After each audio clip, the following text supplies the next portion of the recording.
My name is Dr Miriam Tresh. I'm an assistant professor in the Department of Psychological and Behavioural Sciences here at the LSE. And I'm also the departmental tutor for the undergraduate programme. So I predominantly work on the undergraduate programme here. Curious, both intellectually, kind of trying to understand the complexities of human behaviour, but also I think they're just curious about the world and the human experience and trying to understand human behaviour to understand the real world, I think. And I also think they have a great desire for kind of self-discovery, like watching them develop as young people, both personally and academically, is a real privilege. And I don't know whether or not it's our approach in the department that kind of fosters that curiosity and that self-discovery, but to a degree, yes, but also I think they come with that curiosity in that sense of self-discovery.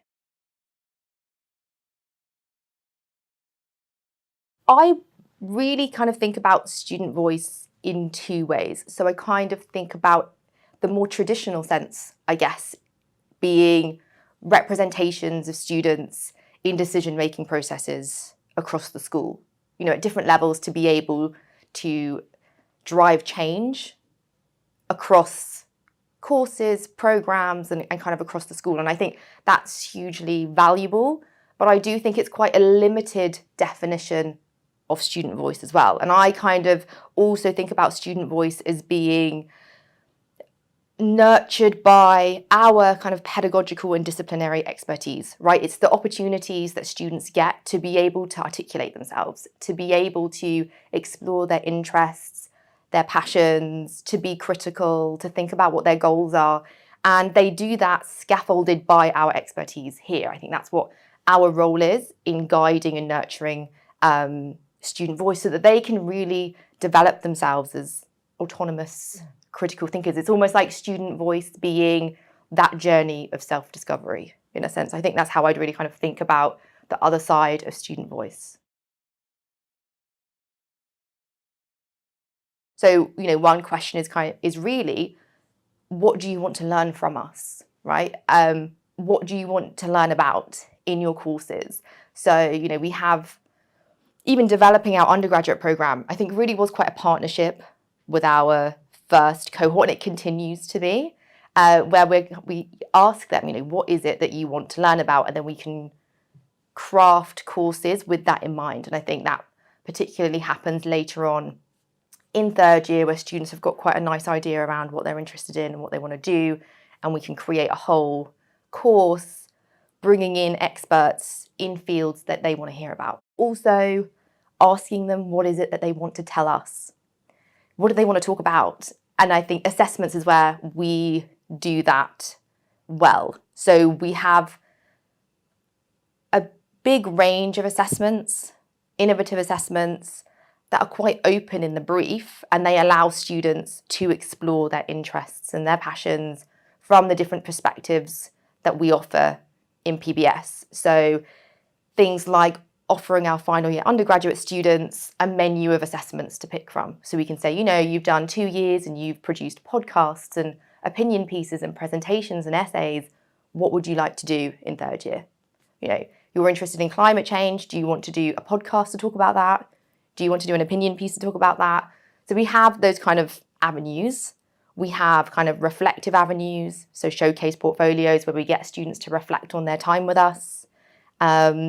And also opportunities to speak to stakeholders in the real world by the end. The idea being that by third year, we're confident that we've trained our students well enough that they can take the knowledge base that they have from PBS and they can take their interests and they can go and make a contribution to understanding a real world problem.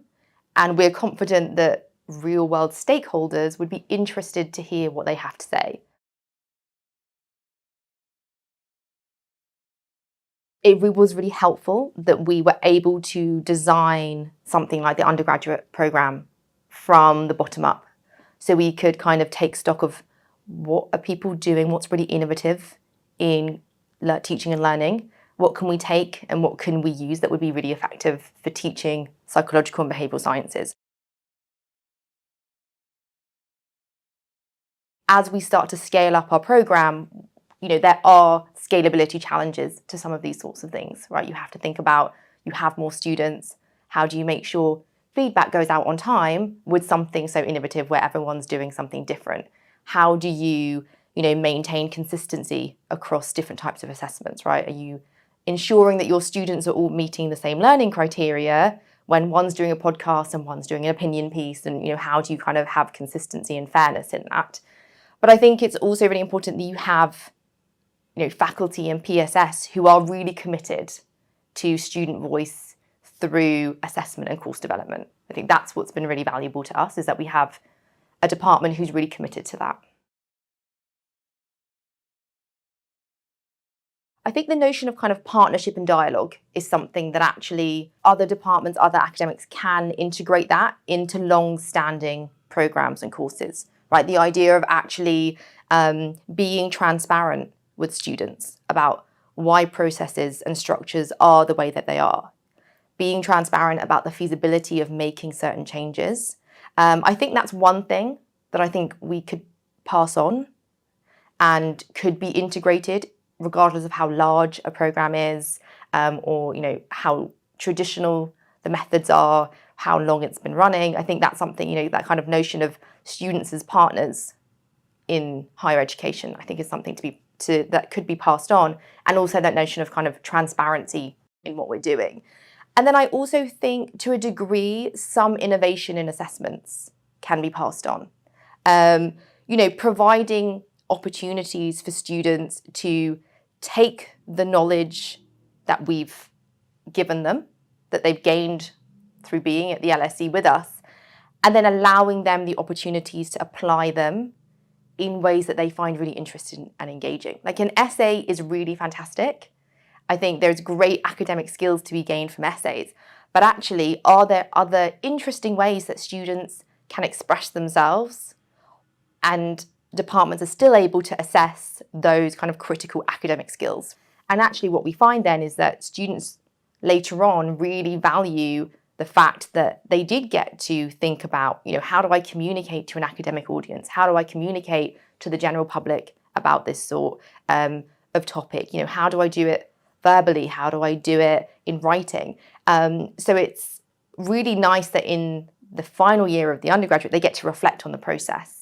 And sometimes the reflection is, it was a lot of work, but actually it was really nice to be able to do those different sorts of presentations, those different sorts of writing. And students will find their strengths and weaknesses, and they will get the opportunity to work on those weaknesses because those types of assessments come up again.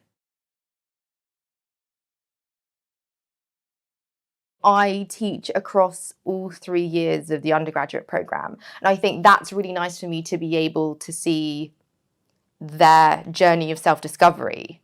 But also I think it allows them to build a rapport with me. I hope they kind of see me as someone who's quite approachable. Having that consistency, seeing me each year, makes me quite approachable.